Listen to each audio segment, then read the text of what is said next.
Assalamualaikum, nama saya Fatin Najwa binti Awaluddin, nombor matrik S51684. Saya akan membentangkan tentang senarai ahli kumpulan dan tugasan. Untuk tugasan 2 ini, kami telah membagikan kepada 3, iaitu bertanggungjawab untuk menemu bual, menulis laporan dan menyediakan video. Nurul Aini Sofia binti Abdul Rahim dan Nur Izzati binti Azaman bertanggungjawab untuk menemu bual 2 orang responden, iaitu Puan Norma Izzah binti Abdul Rauf, seorang guru, dan Nurul Hidayatullah binti Abdul Rahim, seorang admin eksekutif. Manakala Nur Ain Wahidah binti Amzah, Nur Alia Shazana binti Junaidi dan Nur Zulaika binti Mukhtar bertanggungjawab untuk menulis laporan. Akhir sekali, saya sendiri bertanggungjawab untuk menyediakan video tentang temu bual yang telah dijalankan. Itu sahaja daripada saya. Sekian, terima kasih. Assalamualaikum dan selamat sejahtera. Nama saya Nur Ali Shazana binti Junaidi. Matrik nombor saya ialah S50074. Jadi hari ini saya akan membentangkan tentang kepentingan wanita dalam bidang pekerjaan. Jadi poin yang pertama ialah pekerjaan wanita mampu menghasilkan pendapatan yang membolehkan mereka berdikari dan juga menentukan nasib mereka sendiri. Yang kedua, wanita memberikan sumbangan secara langsung terhadap keluarga.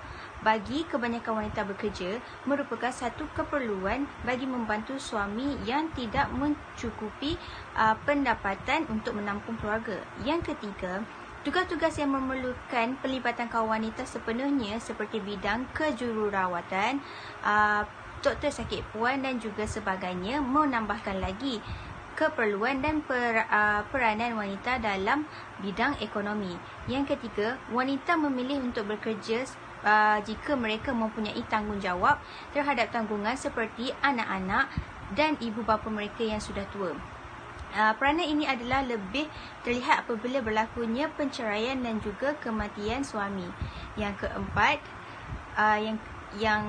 peranan wanita semakin meluas bukan sekadar melahir dan mendidik generasi muda mendatang, malah telah memberikan ruang dan peluang yang seluas-luasnya untuk berpartisipasi dalam bidang politik, sains dan teknologi, ekonomi sosial dan bidang keilmuan.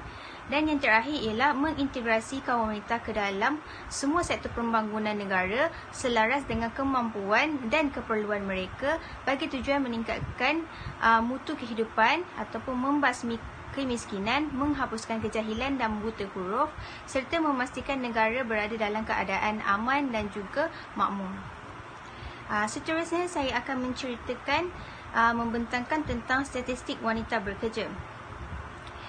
Jadi poin yang pertama, berdasarkan statistik Jabatan Perangkaan Malaysia, peningkatan penyertaan tenaga kerja wanita yang meningkat daripada 55.1% pada Januari 2018 hingga 56% pada November 2019 menunjukkan usaha awal kerajaan ke arah memperdayaan wanita. Yang kedua, pada 15 Julai 2019, jumlah penduduk perempuan adalah sebanyak 15.8 juta orang, manakala lelaki pula 1 juta orang lebih ramai berbanding daripada perempuan, iaitu 16.8 juta orang. Nisbah jantina pula adalah 107 lelaki bagi setiap 100 perempuan. Seterusnya, statistik yang telah dikeluarkan oleh Jabatan Perangkaan Malaysia pada 13 Disember 2019 menunjukkan bahawa bilangan siswazah yang bekerja pada tahun 2018 adalah seramai 3.99 juta orang berbanding tahun sebelumnya, iaitu 3.69 juta orang dengan peningkatan sebanyak 8.2%. Dan yang terakhir, perbandingan mengikut jantina pula menunjukkan siswazah perempuan mendominasi dengan 2.0 juta orang sebanyak 50.4% berbanding siswazah lelaki iaitu sebanyak 1.98 juta bersamaan 49.6%. Assalamualaikum, saya Nur Ain Wahidah Amzah S51785 akan menerangkan tentang cabaran yang dihadapi oleh wanita berkerjaya mengikut kajian lepas daripada tahun 2010 sehingga tahun 2020. Saya dapati 5 cabaran utama yang sering dihadapi oleh wanita berkerjaya. Antaranya ialah tekanan antara tuntutan tanggungjawab keluarga dan tugas kerjaya.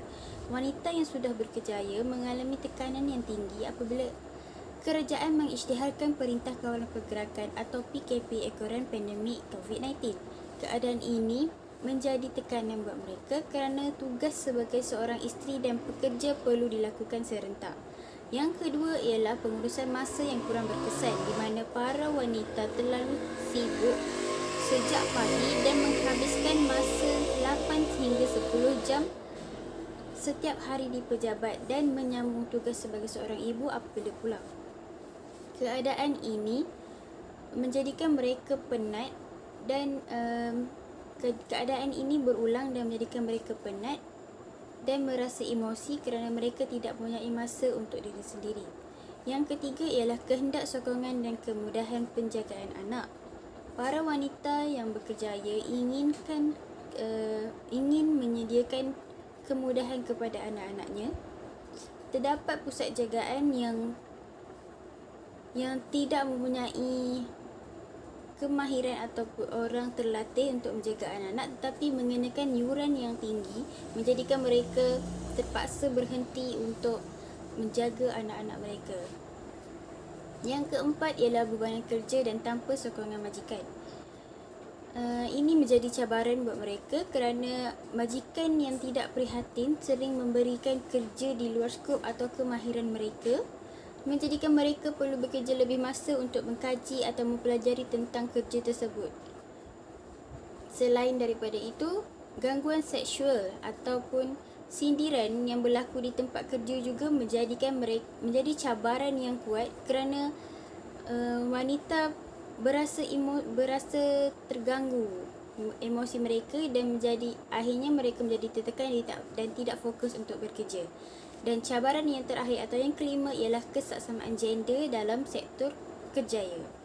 Banyak pihak yang mempunyai mindset bahawa tugasan wanita hanyalah sebagai suri rumah sahaja. Oleh itu, apabila di tempat kerja mereka sukar untuk naik pangkat ataupun dihargai, meskipun mereka mempunyai taraf pendidikan atau kemahiran yang lebih tinggi dan hebat daripada lelaki.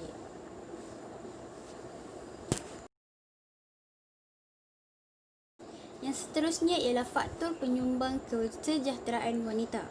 Terdapat 5 faktor yang ditemui iaitu mengamalkan pengurusan diri yang baik. Wanita harus bijak dalam mengawal emosi dan tidak membawa pulang konflik yang berlaku di pejabat ke rumah kerana itu dapat merosakkan suasana harmoni di rumah apabila mereka terlalu memikirkan tentang konflik yang berlaku di rumah. Yang kedua ialah membuat perancangan kerja dengan pengurusan masa yang baik. Apabila berada di rumah, para wanita perlulah memberi perhatian mereka sepenuhnya kepada keluarga dan berhenti memikirkan hal yang berkaitan kerjaya atau kerja di rumah kerana keluarga adalah segala-galanya. Apabila masa itu diberikan sepenuhnya, itu menjadikan hubungan antara keluarga lebih rapat dan harmoni. Yang ketiga ialah mendapat sokongan suami. Faktor ini adalah faktor yang sangat penting bagi seorang isteri atau bagi seorang wanita yang berkerjaya kerana suami yang menyokong mereka akan membantu menguruskan hal rumah tangga seperti mengemas rumah ataupun menguruskan hal anak-anak ketika isteri sedang sibuk bekerja.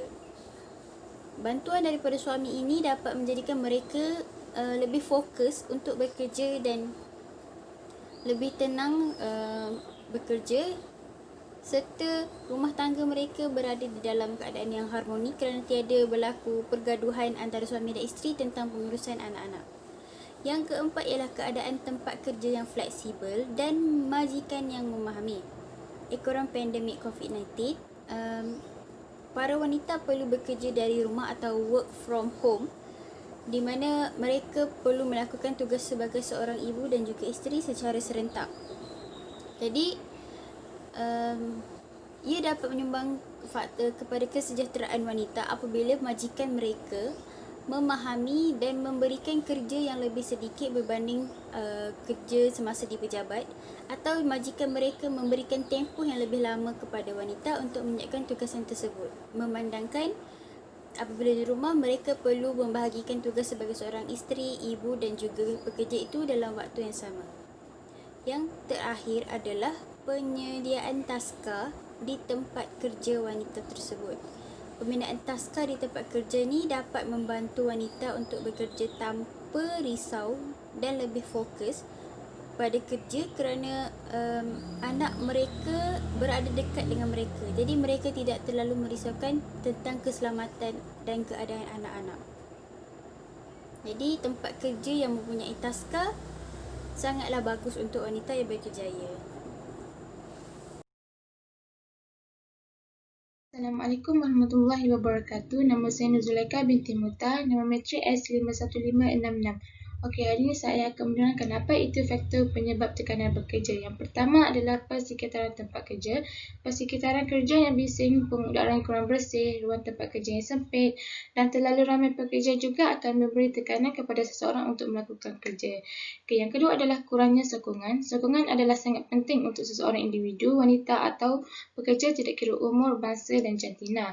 Jika tidak dapat sokongan daripada ahli keluarga, rakan kerja, kenalan rapat mereka ataupun pihak majikan mereka sendiri, ianya akan memberi impak pada kerja mereka. Dan yang ketiga adalah kerja lebih masa. Waktu kerja normal bagi kebanyakan syarikat swasta atau kerajaan adalah selama 8 jam, tidak termasuk waktu rehat mereka yang diberi selama 1 jam.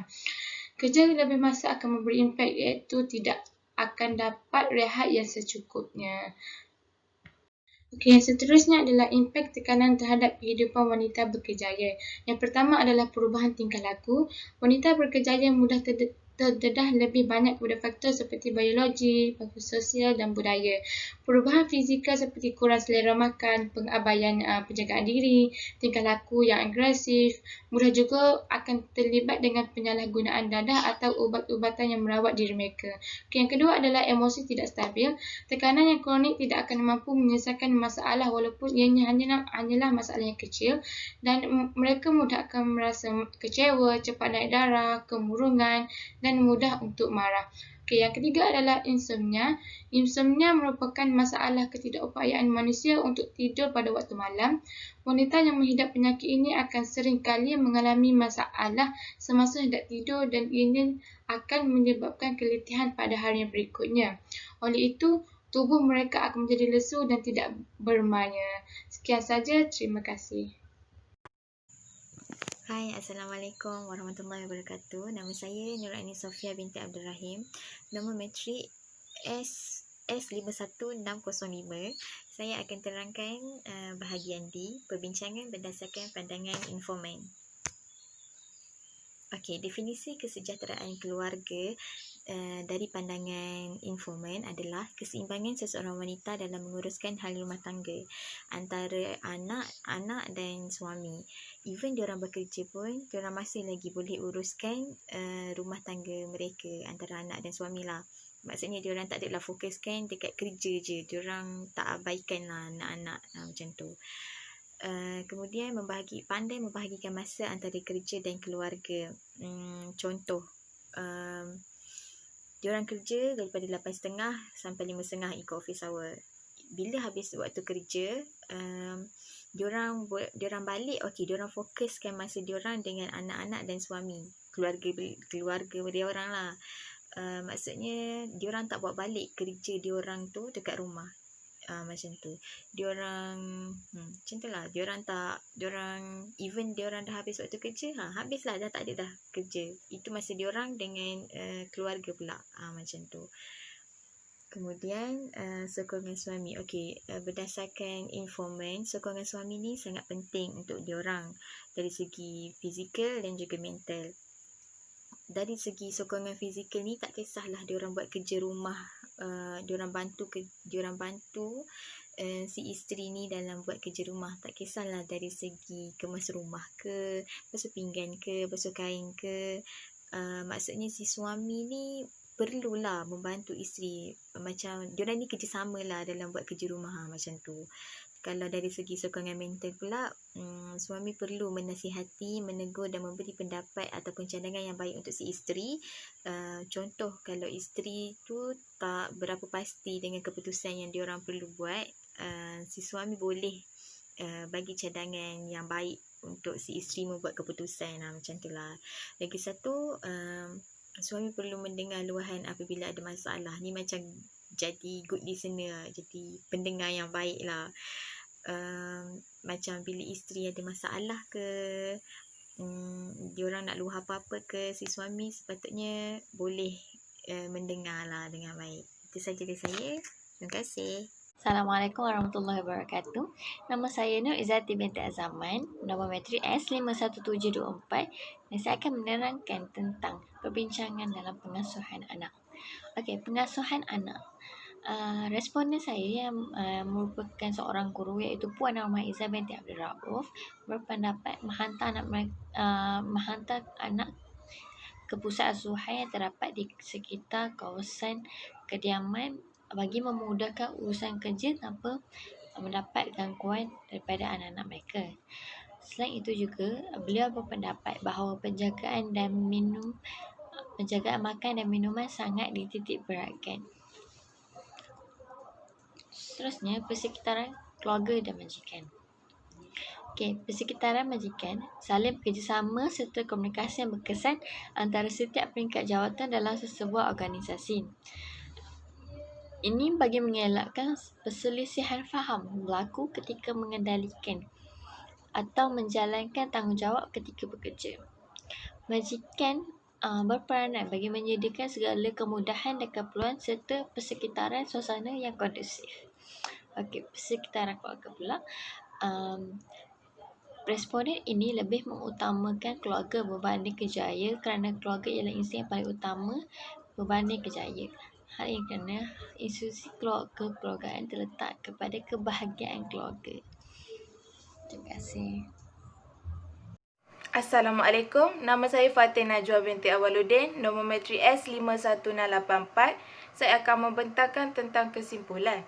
Industri di Malaysia pada masa kini dilihat semakin berkembang maju seiring dengan pembangunan negara dalam mencapai status negara maju sehingga wujudnya golongan wanita berkejaya dalam dunia pekerjaan.